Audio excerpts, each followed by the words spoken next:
Welcome back, everybody. So tonight I'm just gonna kind of teach you some simple casting tricks, or just some simple tricks that, you know, would help you catch fish if needed. So I got a Texas rig on. It's what I'm using right now, and you gotta kind of know what your layout is. You know, what lake you're going to. If there's weed cover, lily pads, which, I mean, we have everything here tonight. There's a bunch of weeds and lily pads, but you also have a wide spread here of open water. Now, if you just wanted to simply get out in the middle of the water here, you could just kind of take it back and let it go and do whatever. But it just depends what kind of line you have, what kind of rod you have, the size of it, and just all factors play into one. Now, just say them lily pads that are on the other side of that opening, I don't have a whole lot of room to work with here, but since I'm a little more experienced, I usually take it back, kind of line up where I'm gonna maybe cast, and just give it a good heave. And I hit it pretty much on the inside line of that. Kind of just on the inside of the lily pads there, which is alright, because I'm hoping there's something sitting there.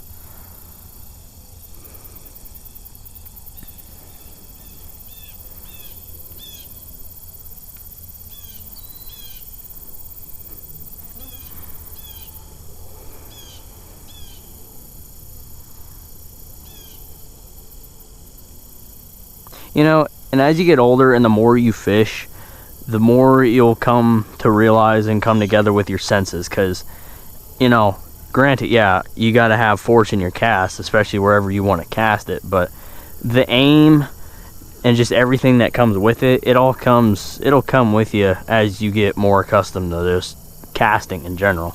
You'll end up learning how to hit some pretty tight targets, especially within mossy areas, you know, kind of like in between these lily pads over here. Just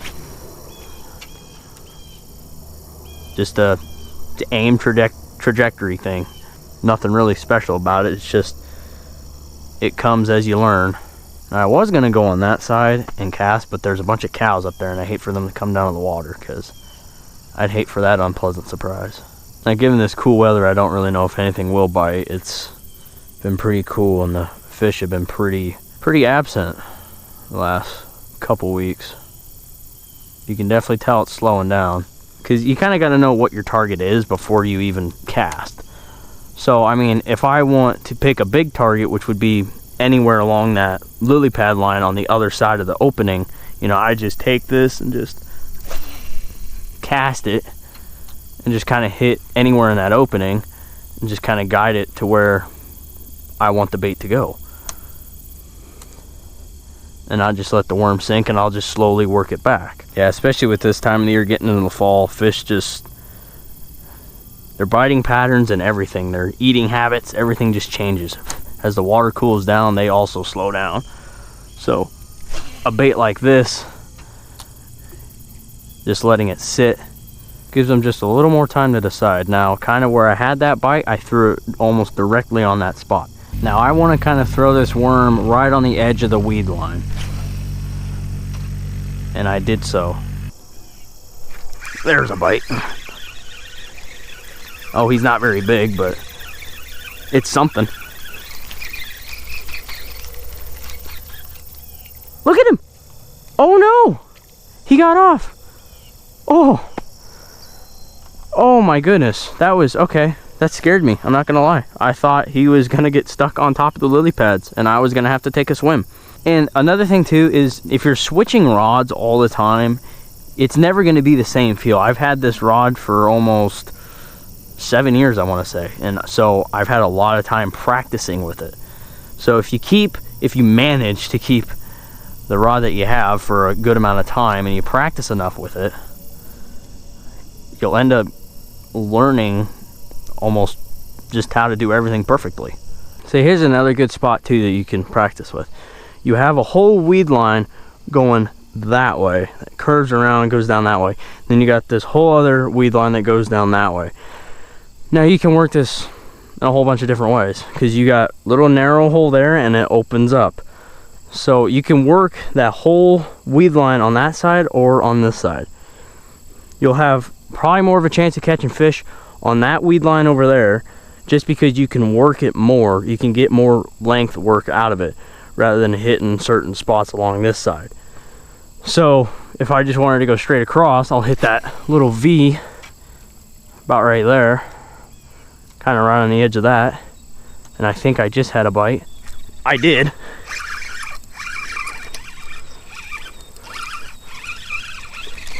That's not a bad little bass either. And like I said, a wacky rig would suck in this pond right now. Now, in the spring, before weeds ever occur, it might not be that bad. Oh my.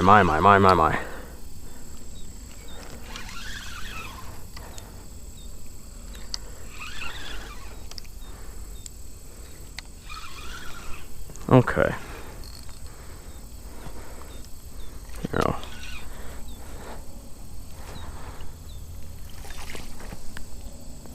Now when I take all the moss off of him, he's gonna, maybe he might be tame, I don't know. I doubt it though. Or if I can just lip him first. There we go. This might make it much easier. There we go. Nice little bass. Nothing complicated. It's all pretty simple. Okay, welcome to frog territory. And as you can see, your bait ain't gonna go very far out there. So, you can do a very light overhand, or you can do a real light overhead throw where it's just like a little glide, and you kind of control the line with your hand. You can stop it whenever and work the frog. What I like to do, which is just how I aim my stuff, I take the frog and I do a little whoop. It doesn't go too high and it doesn't go too low. It's just kind of like, it's just right there in the middle, you know. There's a whole bunch of openings and gaps and stuff in frogs. So I mean, when you hone in on your, when you hone in on your aiming, like there's a gap kind of in here. So I just kind of whoop, kind of get it right in that gap. Now with it cooling down, I don't expect really anything to hit top water, but you never know.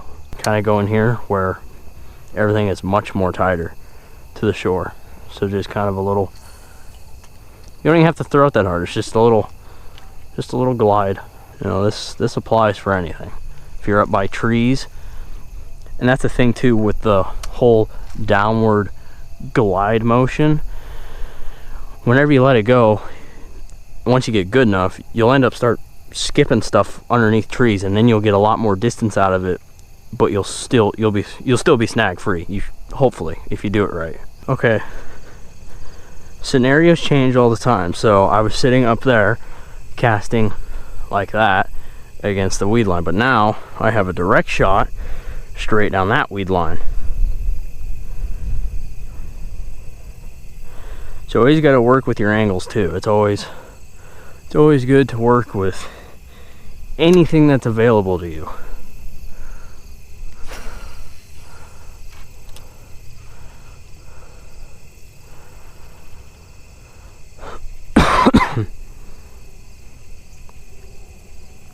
And also, it makes a big difference on how your bait is presented to the fish.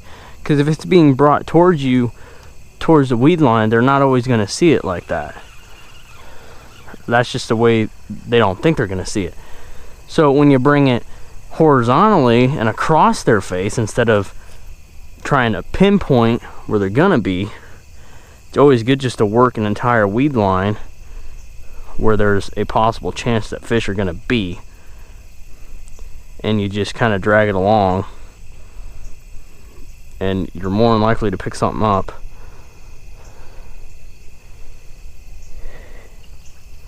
Hitting it parallel to you.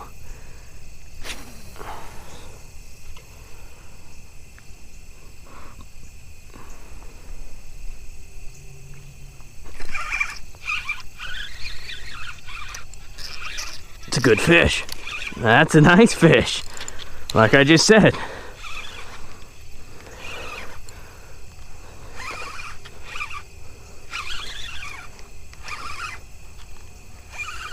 It's a fighter.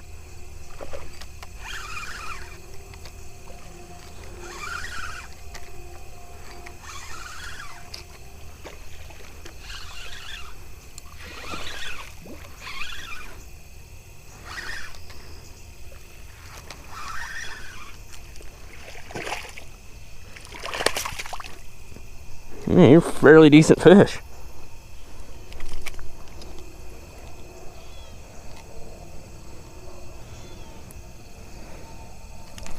I'd like to know where your hook is at. There it is.